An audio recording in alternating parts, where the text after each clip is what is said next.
What is up, everybody? Random Man here. I hope everyone out there is continuing to stay safe and be well during this unpredictable time, as I am here bringing you my review for The Fabelmans, but in an albeit different way or style of reviewing here. If you're a regular viewer of my channel and you saw my previous two videos, then you would have noticed that I was playing around and introducing a shorter form style of reviewing movies with RMRs, or Rapid Movie Reviews, by yours truly, RRM, or Random Man. But with this video review in particular for The Fabelmans, I am technically going back to my longer form style of reviewing, but the big difference is I'm going to be doing it all in one take. No edits, no cuts here, just me going off the cuff as I usually do with my other reviews. I always improvise my reviews, even though I do a bit of editing and cutting out mistakes, or just cutting some tirades short, or whatever, just compiling it all together in that way. But here, nope, nothing like that, just my unfiltered self, just talking about this film here. I also just wanted to add this part as well. I also do want to apologize for not getting this review out sooner. Believe me, I wanted to see this thing as soon as I was able to. It got a wider release last week for the Thanksgiving holiday weekend. After Thanksgiving Day, though, I had to work 5 days in a row, from Friday, Black Friday, to yesterday as I'm filming this Tuesday. Today is now Wednesday, November 30th, and this was the earliest time I was able to get an ample amount of time to go out and see this thing in theaters where it is only currently available. I also wanted to see Glass Onion: A Knives Out Mystery when it had its limited 1 week engagement in theaters as well, but sadly I missed it. I'm gonna have to go check it out when it becomes available to stream on Netflix next month, right before Christmas. So be on the lookout for that review whenever I get to seeing it. But anyway, The Fabelmans, the film here that I am reviewing right here, right now. This is the latest film by Steven Spielberg, who is the co-writer, co-producer, and director here, and it's a coming-of-age drama loosely based on his adolescence and earlier years as a director. So it is semi-autobiographical as a story, and going into this film, I was highly anticipating it.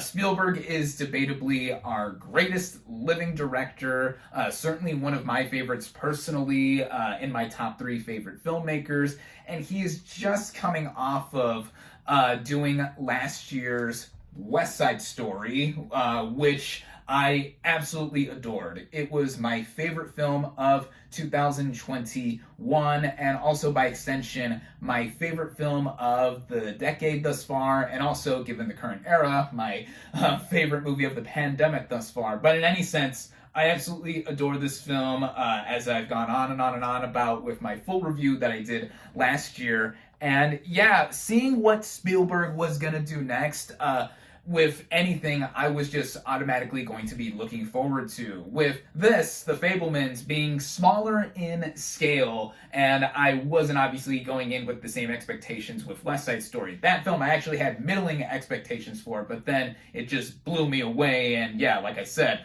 I ended up absolutely adoring it. But with The Fabelmans, he's doing something that some filmmakers have done in taking their own life stories and basically making a narrative with characters as proxies to represent them, their family, close friends, anyone else in here. And this, on its own, even if I did not know that it looked like or was about Steven Spielberg's life in some form, I was still looking forward to it just with the whole cast.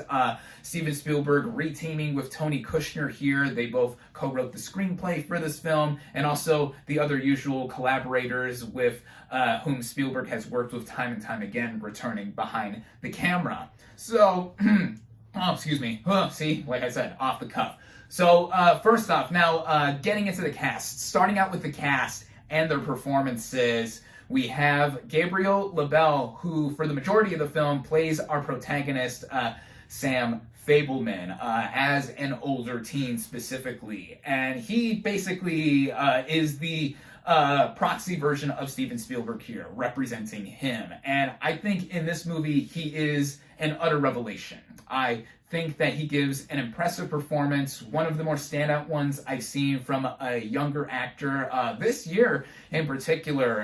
Him having to carry a lot of the movie with him being our point of view and seeing all of the family life that he is dealing with, and also just going ahead and honing in his passion for film. And I think as a character, he is super relatable, even if your background or upbringing is not the same of his, certainly not the same and aligning with mine. But I think that with him, he just makes for someone who is likable, and all the more someone that, you know, is a reflection of Spielberg himself, but could be just about anybody going forward and looking for something that they have a dream about or passion in life. And then the bigger actors here, the more known-name actors, do include Michelle Williams as Mitzi Fabelman, the mother to Sam, and I thought she was just magnificent, just like how Michelle Williams usually is always.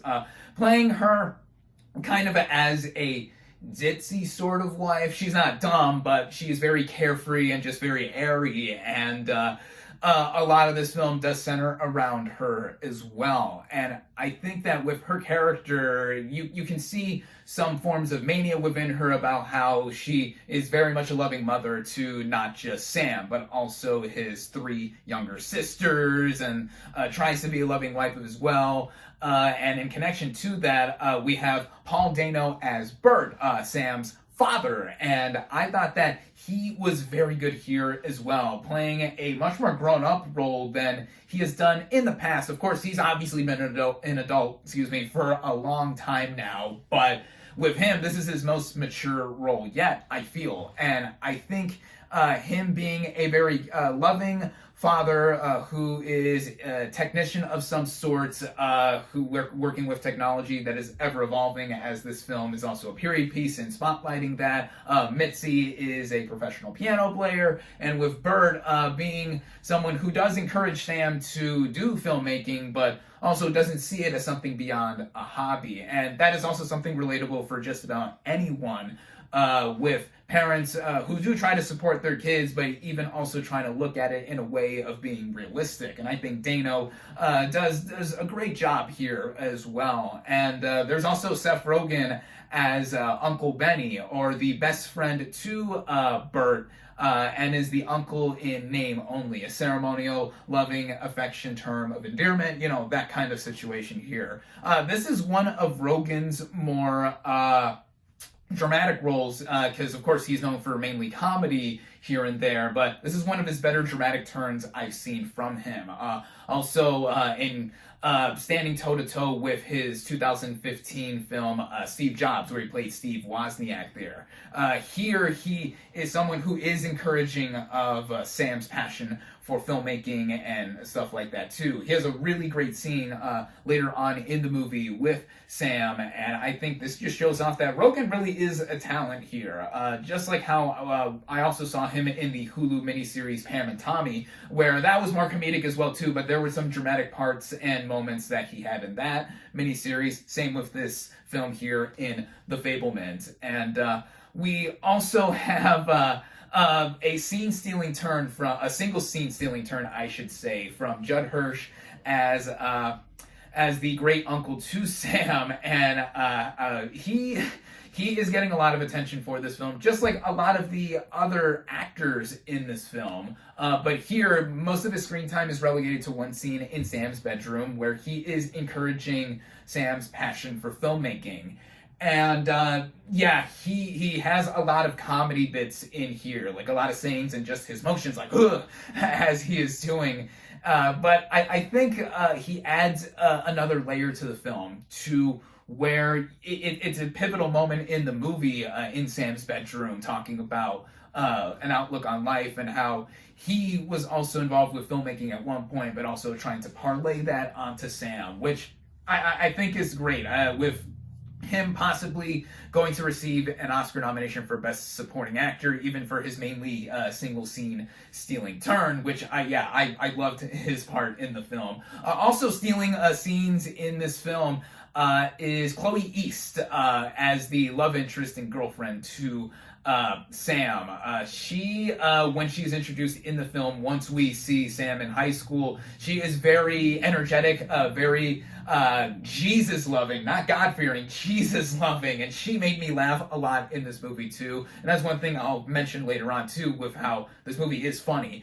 And other members of the cast here, there's also Julia Butters, when we get later on in the film. She is the eldest of the three younger sisters to Sam, and even some other actors that pop up here and there. I recognized Oaks Fegley from the 2016 Peach Dragon as one of the bullies to Sam, but yeah, mainly I think the principal cast here, there is not a false note in this entire ensemble, if you would. And then now getting into the writing by both Steven Spielberg and Tony Kushner. Again, this is a semi-autobiographical take on Spielberg's life. And from the get-go, early on, it's clear that a lot of the emphasis on the passion for filmmaking he had at a young age is put on full display here. The movie begins with Sam's parents taking him to his first movie in the theater, The Greatest Show on Earth, and he quickly gets enamored by a train crash sequence that he wants to recreate for himself. He then asks for a train set for Hanukkah, and then films it with his dad's camera, at first being a hush-hush little secret between himself and his mom.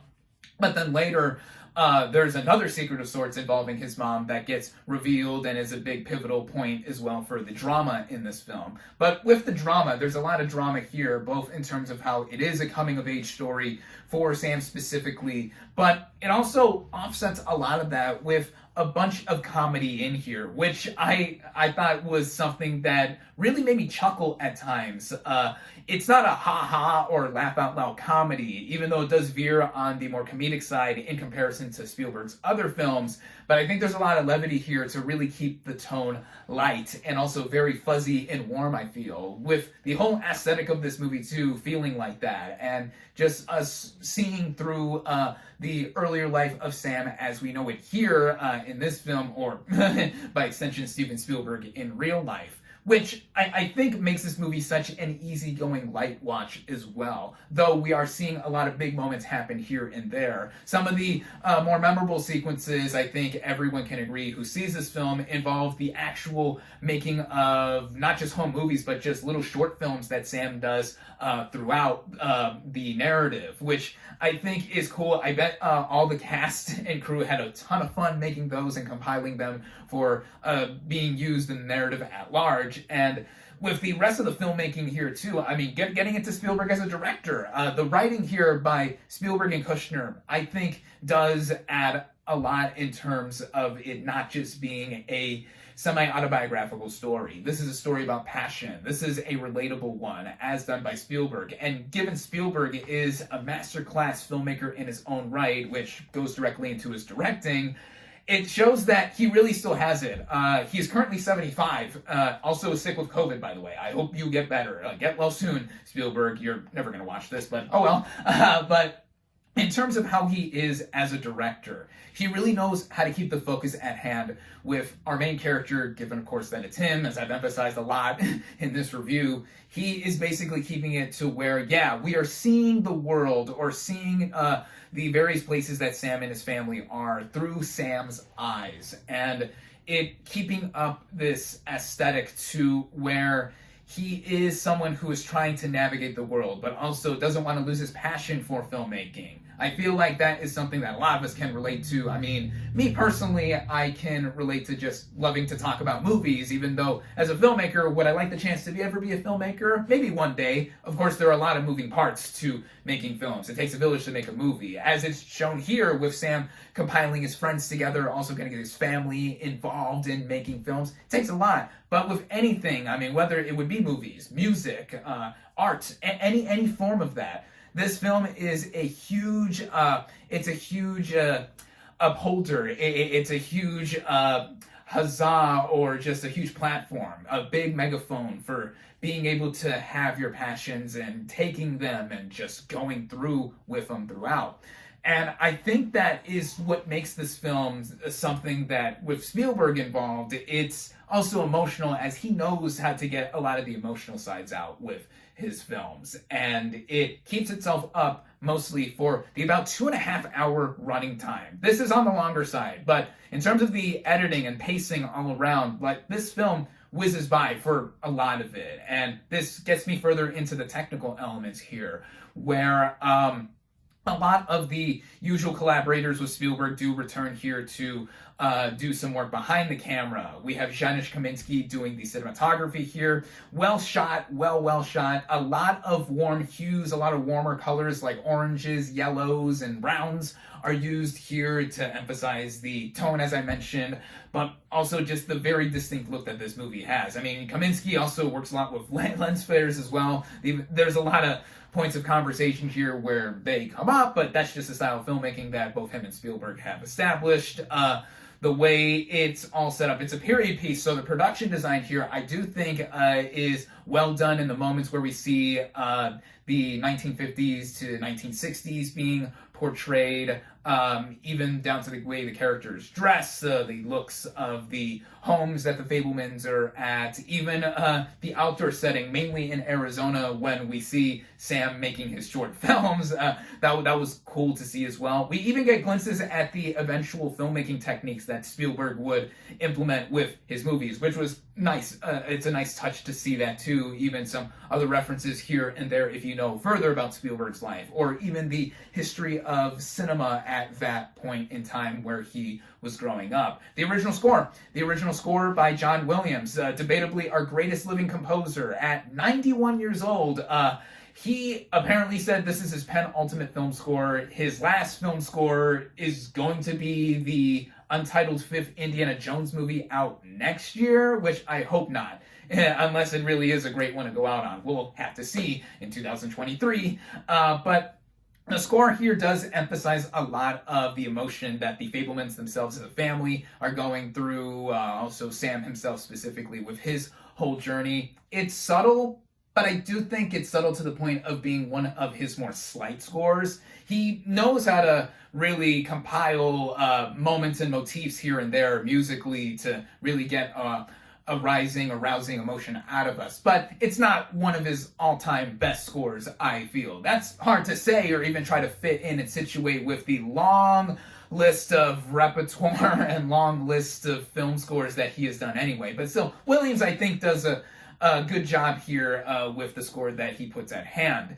And really, that is a huge thing I could say about the Fabelmans overall. I was really into this movie for everything that it was doing as a narrative. And with Spielberg at the helm, he doesn't just elevate it all with it being his own life story. No, it's also just a story that is a terrific tribute to family film and forging your passions, whatever they may be in life. And really, if I had anything to complain about, despite me raving and gushing about this movie in the discombobulated scrambled thoughts that I'm having in this one take style review, I would say that, yeah, it really got a lot of nice moments to see here and there for me in between, though I wouldn't say that it is necessarily top 10 or all-time greatest Steven Spielberg movies for now, I would say. I mean, I've only seen this once, so if I would go back and see this thing multiple times, like I did with West Side Story, I saw that thing 3 times in theaters, and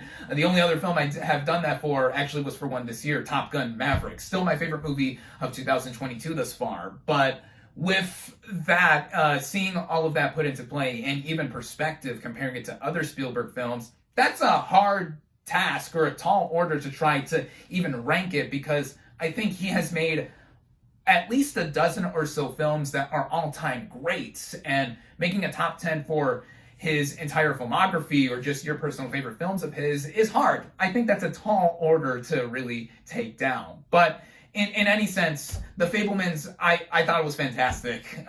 In any way that you look at it, or the way I'm looking at it, in parlaying to you all. Yeah, I love this film. I think it is one of my favorite movies of the year thus far. I highly recommend it. Apparently, it's still getting more theaters be playing it, or it's going to be put more in theaters to be played, I should say, because it's playing in currently about 600 or so theaters right now, which is not a wide release, but that's just weird because the release of this film has been botched, and this is the second bomb in a row for Steven Spielberg, which with him, he used to have the highest grossing films ever made decades ago, but now, regardless of quality, it's just that, I don't know, but that's another rant or another story for another time or another day or whatever, because as it stands, I am raving about this film like a lot of other people have, and I do think this is a top contender for this upcoming award season across the board. And yeah, I love this film, as I have said. For my final verdict, for